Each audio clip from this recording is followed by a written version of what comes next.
2 weeks ago, I posted my first video on strat calling for beginners.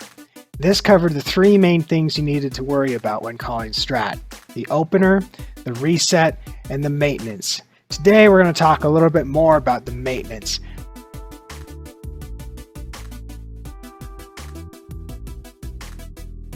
Late one night I was pugging around, joining random groups just to meet some new people and learn some new things, and I got into the alt group of a 2K player team on the Horde side. We got into a silver shard mines that went particularly bad. There were 2 or 3 other pugs aside from myself, and those other pugs at the end of the RBG started to nerd rage hard in Curse at the time, and they eventually left. I managed to actually capture the clip of their raging, though I don't have the video to go along with it. It's not worth showing. But I wanted to play it for you so you got an idea of what could go wrong with a well-called strat, because it was the person running this RBG wasn't myself. They called the opener well, they even called a reset well, but they didn't have anything in line in terms of maintenance. They just assumed that their team would figure it out, and it cost us the game. You talking about me right now?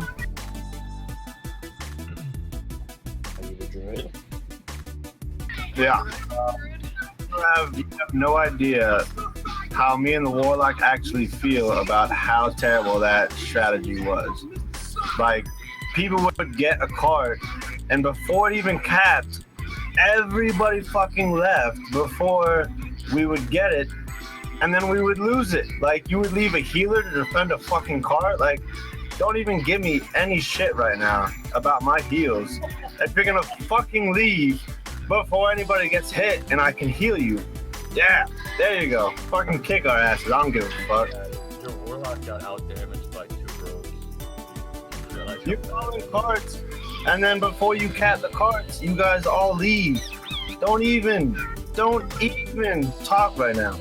To avoid listening to a clip of a BG that just didn't go well over time, I only play that one bit just so you can get an idea of the kind of rant that was going on at the end. This is not to call out the evils of nerd raging, but to point out that in this case the guy actually did have a point. I was there at the beginning. The strat caller called out a pretty good opener. It was one that I would have called. We even, when things were not going well, we started to modify our strat, we started to push different cards, we started to do different things. We were being adaptable. But in the end, we just couldn't hold any of our cards because there was no organization as far as who's going to maintain the ownership of the cart, who was going to stay back and defend. And in the end, people just got frustrated and left. So, I have some advice to give you as far as a maintenance strategy, and these maintenance strategies, they'll work for pretty much anything that involves something that you need to guard. A nodes map, mine carts, etc. I think Temple of Kotmogu would be a little bit different, but we can cover that in another video. In RBGs, once you capture an objective, there are a number of things that you can do with that objective. You can ghost it, which sometimes that's called for. You can pursue an alternative objective. You can leave somebody to guard it. You can leave multiple somebodies to guard it. Or you can just say, you know what, we're going to zerg and watch for anybody that's going there, which is a lot like ghosting, but it's a little bit different because you have an objective.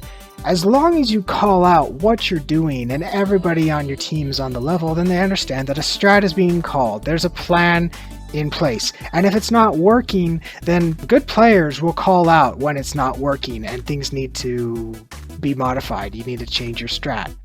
If you're ghosting too often and you're not getting the objectives that you set out to do by ghosting, then stop doing it. If you are leaving guards behind but you're not able to get an objective anywhere else, then you're just stalemating the game.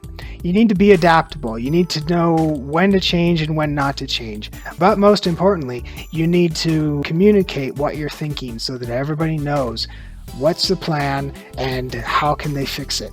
If players on your team give suggestions on how to change strat and you listen to them, you may lose the game, but you've scored some points with them. As long as they're not completely incompetent, there's a chance that those people will stick around because they know that they're being listened to and their feedback is valued. There are some games that frankly you just need to throw up your hands and realize we're not winning this one. The matchmaking killed us or something's not going right. And you have to deal with that. But in close games, if you're losing and yet you're losing while listening to what other people are saying, they may still be having fun and you may come out on top. My challenge for you guys this week as strat callers is this. Whenever you're calling a strat during an RBG, call out what's going on in terms of how you're going to maintain the advantages that you get. When you capture a cart, call out who's going to guard it if you're going to have a guard. If you're not going to guard, say that your team is ghosting it and say what the objective is that they're ghosting it for. Don't ghost just because you don't feel like guarding, and don't ghost just because there's nobody available to do so. Explain yourself, be very vocal with your team and let them know what you're thinking, and then listen to what feedback they have for you. If things are not going well and people are saying so, adapt, listen to their input, try to become a better strat caller and try to grow the unity of your team by listening to their valued input. Let me know how it goes in the comments below, and I'll see you next week with another video. Why am I a bird? I run retarded. I don't like this. Motherfucking word. Bird, bird, bird. Bird is the word.